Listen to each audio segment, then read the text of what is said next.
Bonjour à tous et bienvenue.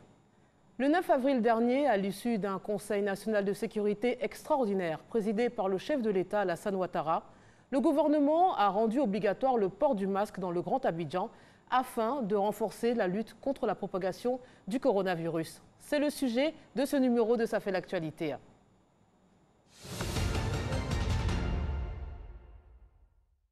Les barrières reposent sur leur stricte application. C'est dans ce sens qu'une formation est dispensée au personnel de santé. Constat avec Astou Touré et Georgette Ido. Qu'est-ce que la décontamination? Comment pratiquer l'hygiène des mains? Quel équipement pour le personnel médical? Comment porter et comment retirer un gant?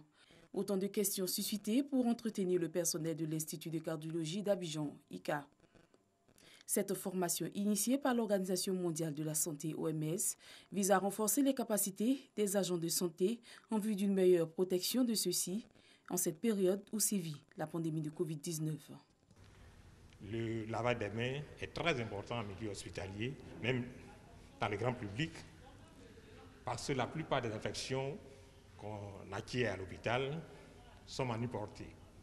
Et plusieurs études ont montré que 85% de ces infections manuportées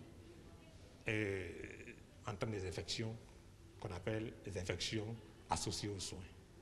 Stratégie de prévention contre les infections, procédures d'hygiène respiratoire et d'évaluation des risques sont entre autres techniques sur lesquelles ils ont été instruits.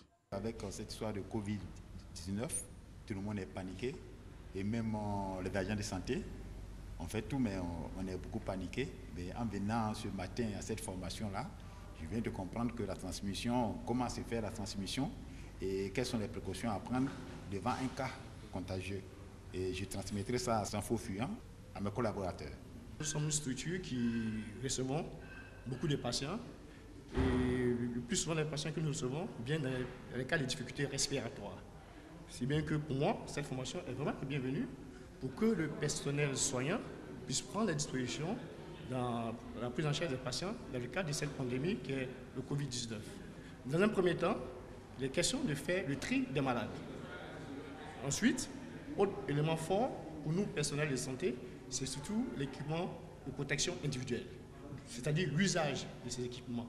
Et ce qui est ressorti de cette formation, qui est très important pour nous, c'est l'évaluation du risque immédiat en vue de l'utilisation de ce qu'on appelle des EPI. Les EPI, c'est l'équipement de protection individuelle. Les premiers responsables de l'Institut de cardiologie d'Abidjan se réjouissent de cette initiative. C'est une formation qui nous a permis assez rapidement de recentrer un peu les informations que nous avons en termes de détection des cas, en termes de triage des patients et puis en termes de mesures de protection vers ces patients et puis également pour le personnel soignant pour éviter au maximum la transmission de cette infection à Covid-19 dans notre milieu de travail. Cette séance de formation va se poursuivre dans d'autres services de santé. Le respect strict des mesures d'hygiène et le port du masque constituent les principales mesures de lutte contre la transmission du coronavirus. Quelles sont les bonnes pratiques, tant pour le personnel de santé que pour chacun de nous? On en parle avec le professeur Demois Kwao Médard Serge, chef du service pneumologie au CHU de Treichville. Bonjour et bienvenue. Bonjour. Et M. Barreau Bamori, ingénieur hygiéniste à la MACA, membre du comité Task Force PCI Covid-19. Bonjour et merci d'être présent. Bonjour Fatim, merci. Alors M. Barreau, pouvez-vous nous rappeler rapidement quelles sont les mesures barrières, les gestes barrières pour freiner la propagation du Covid-19? Merci Fatim. Les mesures barrières pour freiner la propagation de cette pandémie, on le dit toujours et on ne cesse de le répéter. C'est dans un premier temps l'hygiène des mains, très fondamentale. L'hygiène des mains, il faut respecter la distance de plus d'1 mètre, au moins 1 mètre. En plus de ça, il faut respecter l'hygiène respiratoire, l'hygiène de la toux. Quand on veut éternuer, il faut utiliser un mouchoir ou le faire dans le creux de la main. Et quand on finit ça, comme je l'ai dit, très fondamental, toujours l'hygiène de la main. En plus de ça, il faut aussi, au cours de nos gestes, éviter de toucher les yeux, le nez, la bouche. Parce que nous touchons les surfaces et quand on les touche, on risque de se contaminer. D'accord. Merci pour ce rappel. Docteur Demoy, en tant que pneumologue, vous utilisez des masques depuis longtemps. Dites-nous pourquoi. Alors, merci. Effectivement, nous sommes dans un service de pneumologie, donc dans un service qui a en charge les patients qui présentent des problèmes respiratoires. Et la plupart des infections respiratoires sont transmises par voie aérienne. Et donc, depuis toujours, nous sommes amenés à utiliser les masques en milieu hospitalier pour justement freiner la transmission des microbes par voie aérienne. Et c'est d'autant plus vrai que l'une des pathologies à laquelle nous sommes confrontés, c'est la tuberculose. Et donc, depuis toujours, le personnel exerçant dans les services de pneumologie est habitué au port du masque. Alors, quel type de masque utilisez-vous? Mais ce qui est recommandé pour le personnel de santé, ce sont les masques filtrants. Ces masques filtrants sont des masques qui empêchent le personnel de santé d'inhaler les particules infectieuses émises dans l'atmosphère par les patients en toussant ou en éternuant. À côté de ces masques filtrants, nous utilisons également les masques faciaux qui sont encore appelés masques chirurgicaux. Et le port de ces masques chirurgicaux-là est intéressant dans la mesure où ce sont des masques qui vont empêcher le porteur de transmettre ces germes à son entourage immédiat. Alors, ça, c'est une question qu'on va poser après, puisqu'on va être très pragmatique avec les différents masques. Là, vous nous dites que ces masques vous protègent, vous préservent d'une contamination de vos patients, mais est-ce que, à contrario, les patients sont protégés quand vous portez ce masque? Mais quand nous portons ce masque, nous faisons porter aux patients les masques chirurgicaux. D'accord. C'est la barrière qui sera établie entre le patient et nous, c'est le masque chirurgical qui va l'empêcher d'émettre les particules infectieuses. Et nous avons les masques filtrants qui vont nous empêcher d'inhaler les éventuelles particules qui auraient été expulsées par le patient que nous avons en face de nous. Alors, Monsieur Barrault, quand on entend l'expertise de ce professionnel, on est tenté de se demander si tous les professionnels de la santé doivent être formés. Oui, la formation, c'est un élément vraiment très capital. Je dirais oui, tous les professionnels de la santé ont besoin d'une formation. Même des experts comme le professeur Demoy? Oui, le professeur, des experts comme le professeur, naturellement, ils ont besoin d'une formation. C'est le renforcement des capacités. Aujourd'hui, nous sommes avec le Covid. Il faut dire qu'il y a des éléments nouveaux que peut-être vous et moi, on ne sait pas. Et avec le renforcement des capacités, ces éléments nouveaux seront vraiment des connaissances pour nous. Donc tout le monde, tous les professionnels de la santé, quel que soit son rang, quel que soit son grade, a besoin d'être formé. Alors, quelles sont les mesures d'hygiène supplémentaires que vous préconisez aux professionnels de la santé dans la lutte contre la propagation du Covid-19? Les mesures d'hygiène, comme je le dis, supplémentaires, comme vous l'avez dit, il y a les mesures qu'on appelle les précautions standards. Et c'est ce que les gestes courants de la vie, à travers l'hygiène de la main, le port des gants, mais au-delà de tous ces gestes que nous venons de dire, l'hygiène respiratoire et autres, il y a des mesures supplémentaires ou complémentaires. Ces mesures, leur objectif c'est quoi? C'est de protéger contre les gouttelettes et même les aérosols que les soins pourraient générer. Alors, naturellement, il faut porter des masques. Est-ce que le masque suffit? On les voit souvent dans des combinaisons, dans des tenues. Oui. Cela dépend de la profession, de l'activité à mener. D'accord. Ça dépend de l'activité à mener. S'il s'agit d'une consultation ou bien d'un soin courant, on n'a pas besoin de porter cette combinaison.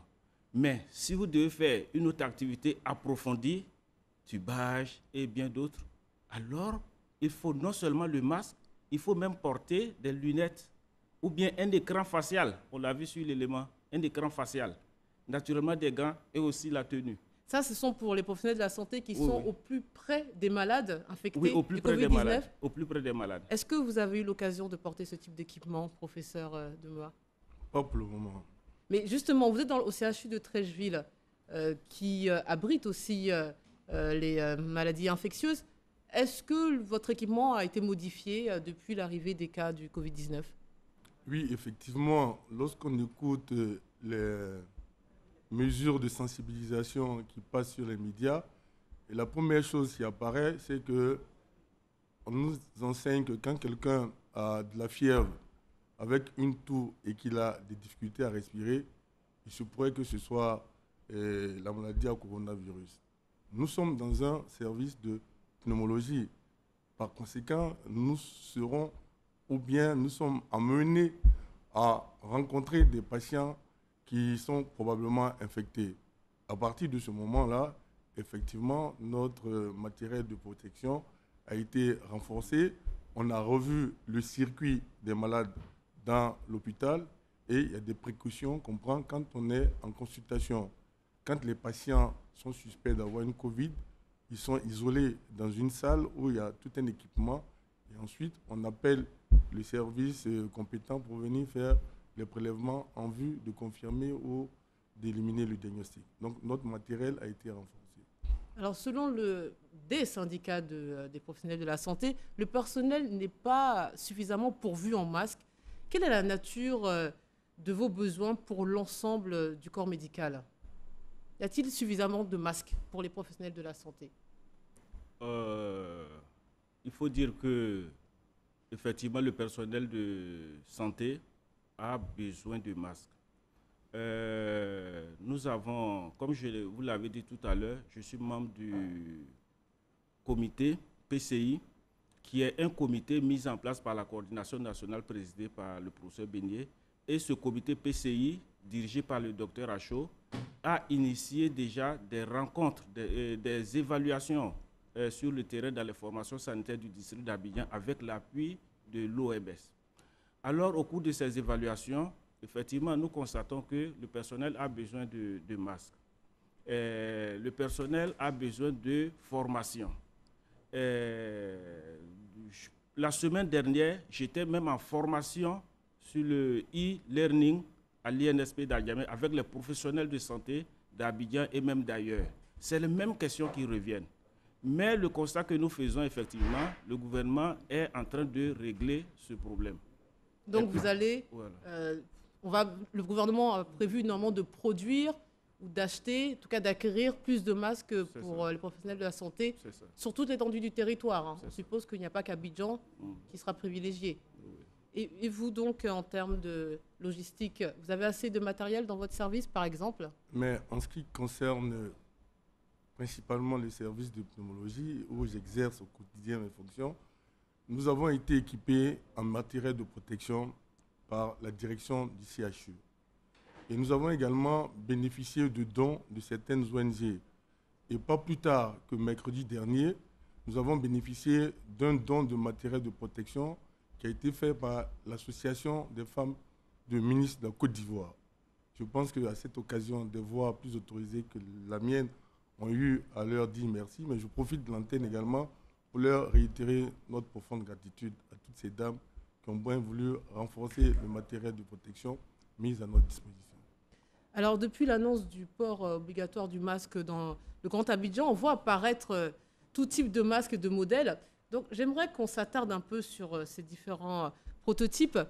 Quelles sont les particularités de chacun des masques que vous avez eu la gentillesse d'amener avec vous aujourd'hui, Monsieur Barrault? Oui.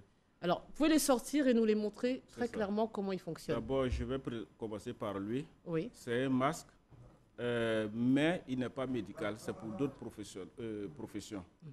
Quand vous regardez, il y a un filtre, donc c'est généralement pour des professions où il y a, ça génère du gaz, des odeurs et bien d'autres. Donc, on se protège pour ça. D'accord. Il y a un filtre à l'intérieur. Mais est-ce que moi, je peux acquérir ce type de masque? Est-ce que ça me sera utile pour me protéger du Covid? Pour le Covid, malheureusement, ce n'est pas fait pour le risque biologique.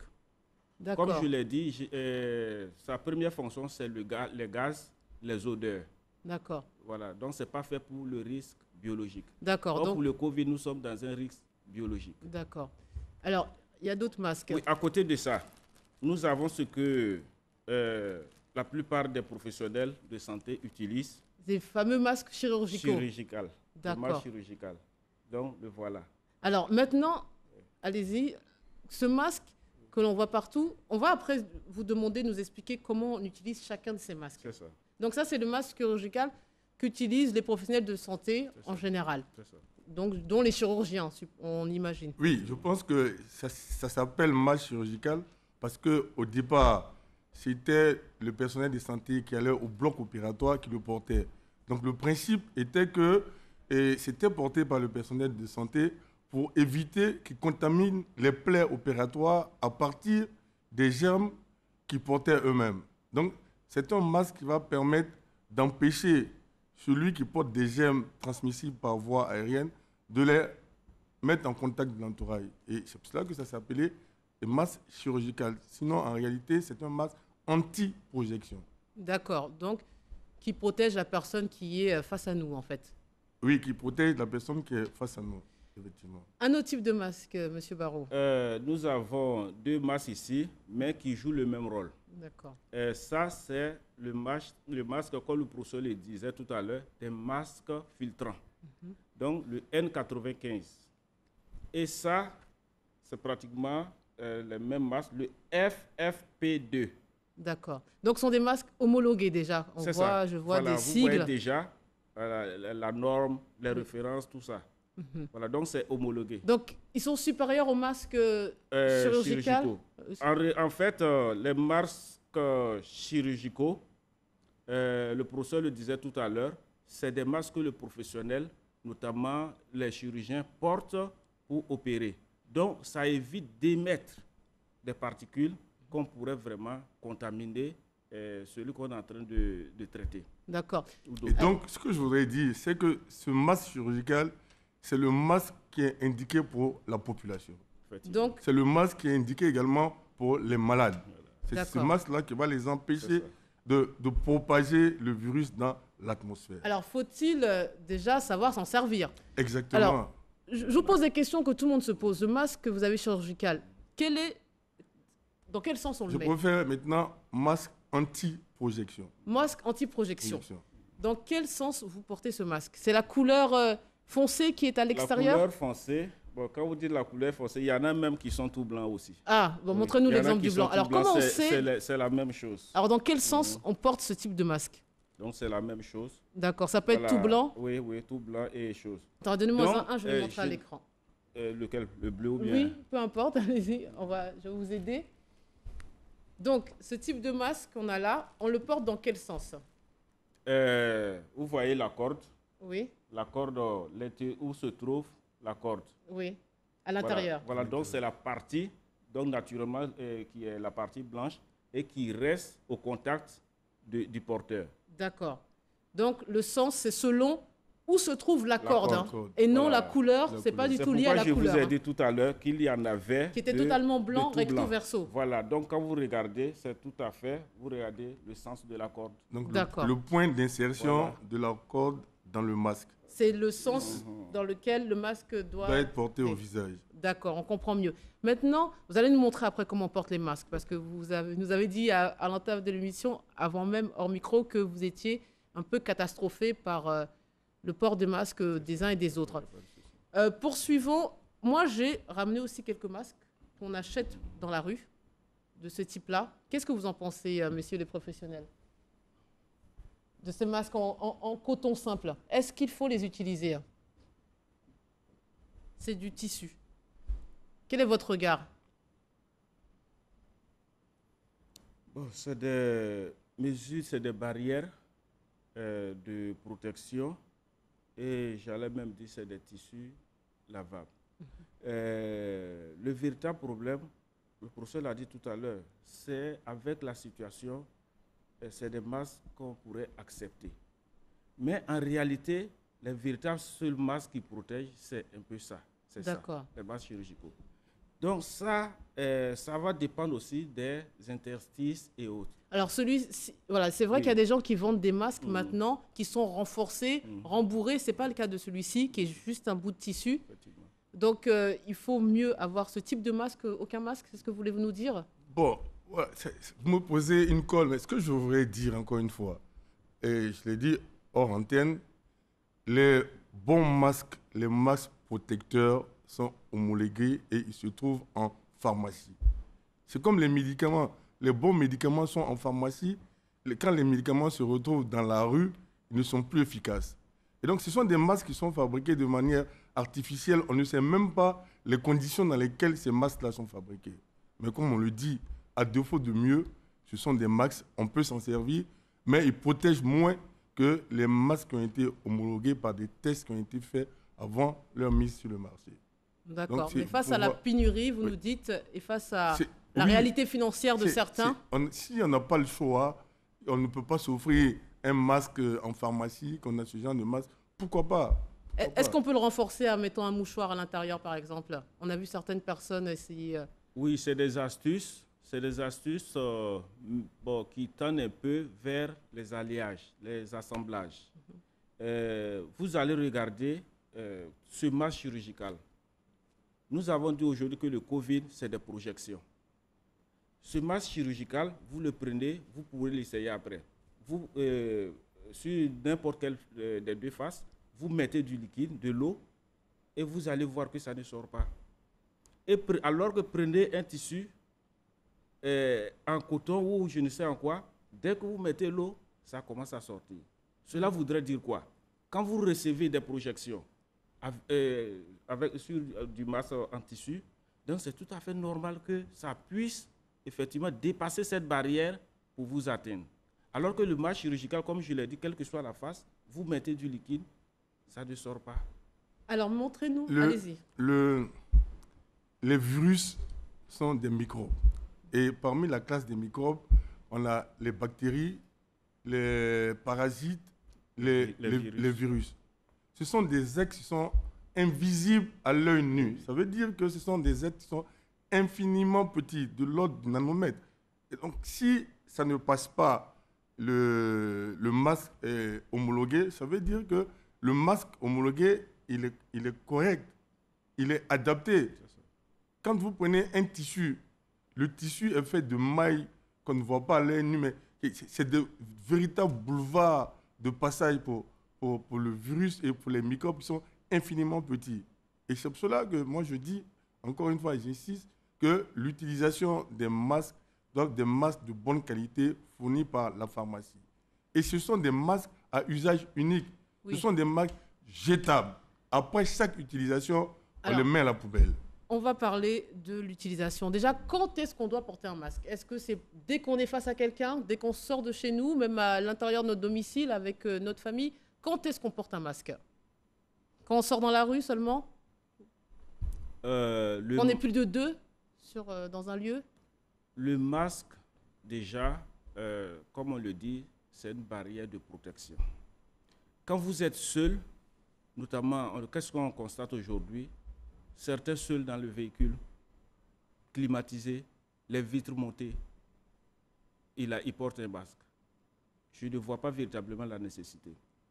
Contre qui se protège-t-on? En réalité, les masques ont des durées. Vous allez porter un masque du matin et vous allez circuler avec, quand bien même que vous êtes dans votre véhicule climatisé. Et après, vous allez descendre pour aller vers les surfaces vraiment très fréquentées. Du moment où il y a une durée de vie, au moment où vous allez arriver vers la surface, peut-être que le masque est déjà fragilisé. Alors, à partir de ce moment, vous risquez de prendre des projections parce que le masque a perdu son efficacité. Quand vous allez, comme je le disais tout à l'heure, dans les lieux très fréquentés, effectivement, le port de masque aujourd'hui, le gouvernement dit que c'est obligatoire. Donc, il faut respecter. Vous partez dans ces lieux très fréquentés, portez le masque. Ça, c'est à l'extérieur. Mais est-ce qu'à l'intérieur, si on est plusieurs dans un foyer, oui, dans un foyer, est-ce qu'il faut porter le masque? Dans un foyer, puisqu'on se connaît pratiquement tous, on n'a pas besoin de porter le masque. C'est comme quelqu'un, j'étais à une formation quelque part, et il y a quelqu'un qui me demandait, avec le Covid aujourd'hui, on porte le masque. Et quand je serai avec mon mari, qu'est-ce qu'on doit faire? Je dois porter mon masque ou bien je dois porter le masque? En réalité, il faut un dialogue. Si l'un des partenaires sait qu'il a été en contact avec quelqu'un de suspect ou quelqu'un de confirmé, alors qu'il envoie le dialogue à la maison. Ah, vraiment, mon époux ou mon épouse, voilà la situation. Donc, automatiquement, chacun prend ses précautions. Alors, restons sur l'aspect pratique. C'est ça. Donc, les durées de vie des masques. Le masque chirurgical dure combien de temps? Si je mets ce masque, je peux le garder combien de temps? En moyenne, 4 heures. 4 heures. 4 heures. On dit 3-4 heures. Voilà. Après, c'est à la poubelle. À la poubelle. Utilisation unique. Oui. D'accord. Et celui-là, le masque à filtre. le masque à filtre, comme je l'ai dit, à la différence du masque chirurgical, souvent, par des activités médicales, il y a des projections. On les appelle des aérosols, qui sont encore plus fins. Donc ça ne protège pas contre ces aérosols. À partir de ce moment, il faut porter un masque de ce type, filtrant. Qui dure combien de temps? En moyenne 8 heures. 8 heures? Oui. 8 heures de protection? Oui. Mais toutefois, quand bien même que les 8 heures ne sont pas arrivées, une fois que vous avez fini votre activité, à la poubelle. Alors montrez-nous rapidement comment porter les masques, puisque vous nous dites qu'on les porte et on les enlève très mal, puisqu'on risque de se contaminer en enlevant le masque. C'est ça. Est-ce que vous pouvez nous faire une démonstration, s'il vous plaît? Oui. Alors, comment porte-t-on le masque? Permettez que j'enlève mes lunettes. Alors, déjà, est-ce que le port du masque est devenu quasi obligatoire dans plusieurs États? Est-ce que ça suffit? Cette mesure seule peut suffire à freiner la propagation du coronavirus? Alors, je bouillais d'impatience depuis.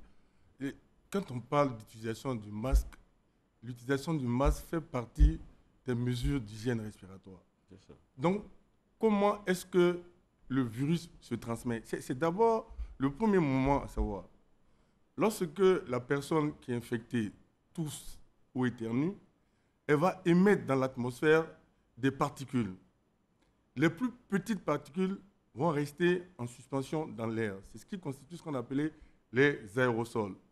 Et donc, si vous êtes dans une salle fermée, non aérée, ces particules-là peuvent rester en l'air pendant au moins 3 heures. Les plus grosses particules vont tomber au sol en moins de 2 mètres. Donc, les premières mesures qu'on va prendre, ce sont les mesures d'hygiène respiratoire qui vont permettre de lutter contre la transmission directe du virus par les aérosols. Donc, ça va consister à utiliser le port du masque dans le cadre, justement, des mesures d'hygiène respiratoire. Ensuite, on aura la possibilité, lorsqu'on va tousser ou bien lorsqu'on va éternuer, de le faire dans un mouchoir. Et ce mouchoir, on va le mettre à la poubelle après l'utilisation et on va se nettoyer immédiatement les mains à l'eau et au savon. Ça, c'est la première chose. Pour les particules qui vont tomber directement sur les surfaces, sur le sol, eh bien, ces particules seront responsables de la transmission indirecte qui est, elle, manuportée. D'accord.